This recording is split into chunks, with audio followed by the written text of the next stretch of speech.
अस्सलाम फ्रेंड्स, उम्मीद है कि आप सब खैरियत से होंगे। तो आज आप लोग को बताने वाले हैं कि हड्डियों में दर्द और ज़हनी सुकून के लिए सिर्फ चुटकी भर पीसी हुई सूंठ लें और सूंठ के इस्तेमाल के वो तरीके जो कई बीमारियों से आप लोगों को बचा सकते हैं।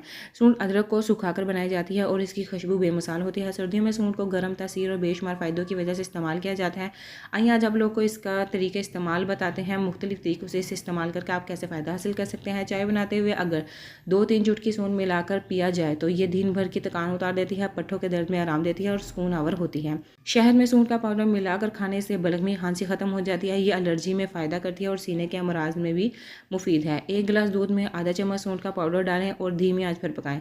चाहे तो थोड़े से ड्राई फ्रूट भी डाल सकते हैं और सोने से कबल ये दूध पी लें तो इन लोगों के लिए फ़ायदेमंद है जिनको नींद आने का मसला होता है। सूंठ वाला दूध हड्डियों के लिए बहुत ज़्यादा फ़ायदेमंद होता है, असाब को पुरसकून बनाता है और जोड़ों के दर्द से निजात दिलाता है। सूंठ का पाउडर असली घी में मिलाकर सोने से पहले अपने पाँव के तलों पर मसाज करें। इससे नींद कम आने की शिकायत ख़त्म हो जाएगी, ज़हनी तनाव ख़त्म हो जाएगा और मैदे के अमराज कम होंगे। इन्फॉर्मेटिव वीडियो है दूसरे तक लाजमी शेयर करें ताकि इसका फ़ायदा हो सके। Thank you for watching my video.